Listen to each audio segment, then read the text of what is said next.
was concerned with theory building, research into research process and theory building. Empirical experiences, conceptualization, development of doctrines of theory building.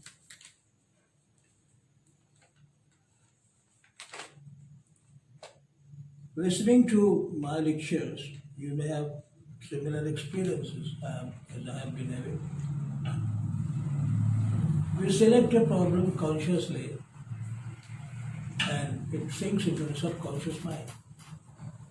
All other studies, doctrinal studies, empirical experiences and experiences of life, experiences gained during practice, they remain in the memory of subconscious mind. And then we have a question in mind, we're trying to solve some problem. So when we do mental experiments, it is a mental process. Research is a mental process essentially, although we gather a lot of material from the external sources. Then our mind attempts to access from supraconscious mind and metaconscious mind. Supraconscious mind is a place where the ideas of other researchers, other thinkers find a place in the cosmos. And our mind becomes attuned to that kind of vibrational thinking. And so we start getting ideas, we think probably these ideas are my own, but many times these ideas are derived from the supraconscious mind. But there, above that, there is a metaconscious mind. The metaconscious mind is the total mind, the mind of the ultimate power, the infinite power. The infinite power is known to be a repository of total knowledge, all power, and omnipresence, and whom we consider as the God power. So from that source of metaconscious we derive idea. So from conscious to subconscious to supraconscious and metaconscious, our mind goes on accessing a lot of knowledge from these sources. Now this is a kind of meditation at the same time. And that is why the great researchers in the field, whether in the field of humanities or in physical sciences or in other field, who have dedicated themselves to research on any subject, become spiritual in later life and derive the same benefits which a Mahatma derives from Samadhi, because he gets attuned to the universal possibilities, the universal power, the universal total mind. He gets attuned, and that is how he is able to make discoveries, inventions, and give results. Since I am explaining the process of research and the process of theory building, you will be becoming aware of all these factors. We have discussed yesterday that whatever theories I have developed, I have examined from various angles. From the angle of practicality, as a person who is a practical person, as an idealist, whose ultimate aim is to achieve some ideal. So as an idealist, as an analyst, I have been analyzing the good points of practicality and idealism and synthesis. I've been myself synthesizing those points as pragmatics. As a pragmatist, what can be implemented in the present? What can be implemented in the later stage? And as a utopian thinker, utopia is a very advanced stage of idealism. So as a utopian thinker as well. So as a researcher, this exercise I've been doing, and this will be beneficial to all the researchers and the humanity in general to think about their life's problems and the problems they come across. As a practical person, as an idealist person, as an analyst, as a synthesist, pragmatist, and utopian.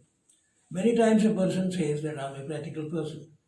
He's confined to the practical, the day-to-day existence, the day-to-day problems. He's not able to get out of that.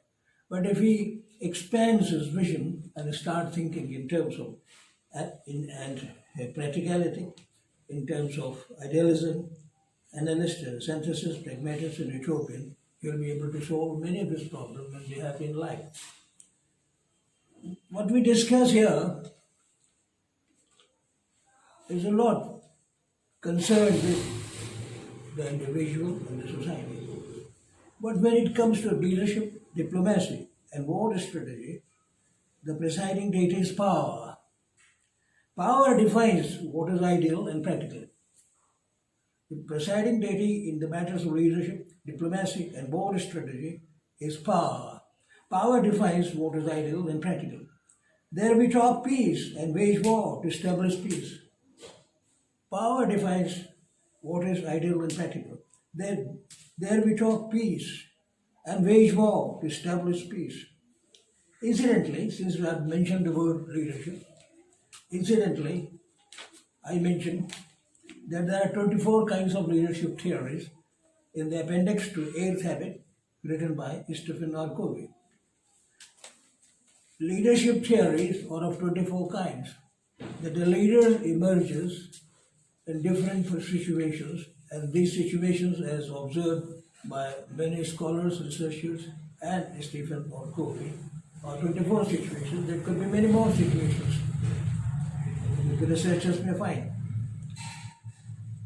Then I'll be discussing right now a theory that I've developed on the theory of possibility that I mentioned yesterday. The theory of possibility has occurred to me, or you may say I have discovered or developed, when I was crossing the road from Vidhan Bhavan of Mumbai. I was crossing the cricket ground and reached the road, the broad road leading to the university main gate. I was just waiting to cross because there was traffic. So the immediate danger was the taxi coming. The intervening danger was a bus coming from the side, from the one side. Then supervening danger was a distant car was speeding and coming. And the most unexpected danger came when a person holding the hand cart and some material on it came from the wrong side. And it was a shocking experience to me. It was very difficult to cross the road. Then again I waited for some time. The same phenomenon occurred, that immediate danger of a taxi, intervening danger of a bus, supervening danger of a speeding car from a distance, from the turn, and the unexpected danger of anybody coming in a cycle or taking the hand cart. I went to my research room, crossed the road somehow, went to the research room and made a diagram and wrote these words: तात्कालिक danger, मध्यांतरिक danger, दूरस्थ danger, अप्रत्याशित, unapekshit danger. Then I thought this danger is a challenge as well. So immediate danger, intervening danger, supervening danger, most unexpected danger. Then I thought that to say a theory of danger possibilities is emerging. Let us apply it to the opportunities, to the effects, implications, and possibilities. So I tested it, but immediate effect, what will be the immediate effect of the theories and doctrines and concepts I'm writing in my thesis? The immediate effect, intervening effect, supervening effect, and most unexpected effect. What will be the implications of these theories? Immediate implications, intervening applications, supervening applications, unexpected implications.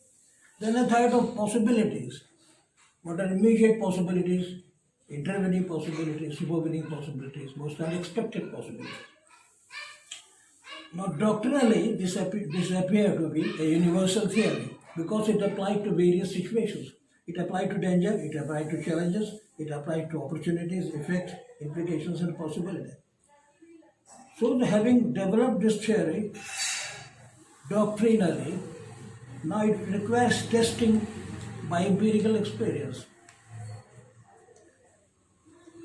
A situation arrived in the Mumbai University where my professor, a madam, doctor of law, had made a decision to join as a principal of a law college. She was already a leader in the University of Mumbai. And I told the Vice Chancellor that I'll be joining tomorrow as the principal of the college, but have not given in writing. Everybody has congratulated her for this decision, but I did not congratulate her and remained quiet. So she asked me, everybody has congratulated, and I'm going to join as a principal in a law college in Mumbai, but you have not congratulated. I simply said I have developed a theory of possibilities, probabilities, possibilities. Now let us apply this theory to your decision and test it empirically. So the professor said, oh, wonderful, we'll apply. I said, immediate opportunity is you become a principal. Intervening opportunity and what you will be doing there. You will be interacting, because since it's a college of trust, although that Bombay University recognized, but you will be interacting with the trustees, with the professors, with the canteen manager, with the students, and most of the time you will be concerned with administrative matters.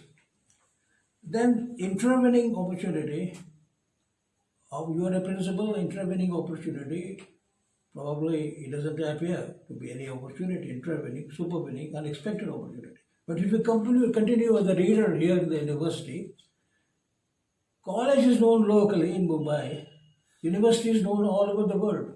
And from reader immediately you can become head of the department. That is immediate opportunity. Then intervening opportunity is that you are head of the department, you become a dean of the faculty of law. Then a supervening opportunity is that you become a vice chancellor of the university. And the most unexpected opportunity is that you become member of the law commission. And then I became quiet. I said, now these are my submissions. You may apply this theory of possibilities to your decision. Thought over it. We were sitting quiet, there was absolute silence. Then suddenly the professor said, I've changed my decision, I'll not join as the principal. And the professor conveyed this to the Vice Chancellor. The Vice Chancellor and the faculty members again congratulated her. Then I congratulated her that your decision is right. Later I became a colleague of her, a colleague professor, a visiting professor. The professor might be listening to this lecture on YouTube because she's sitting in the United States of America.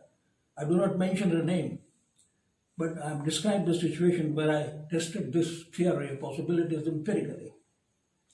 So whatever is written in this thesis has been tested for its possibilities and effects, immediate effects, intervening effects, supervening effects, most unexpected effects.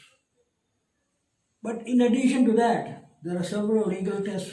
Many legal tests are prescribed, and those tests also have been applied. These tests are many. These are legal validity tests. We do not want to be too technical, but at the same time, since we are entering into a very serious matter, I must read out. The legal validity test applicable to law or applicable to the device of law, namely legal fiction. The test of legal science discussed include. Now these are the legal tests applied to whatever thoughts I have presented here as my own research contribution. 1. Systemic requirements of law. Whether it fulfills the systemic requirements of law. Fuller's requirements of legality. T. Campbell's 7 theories of human society. There are 7 theories of human society. Requirements of legal theory. 9 heuristic principles. The theories evolved by this research would be tested by the application of the test of legal science. Then there are further details.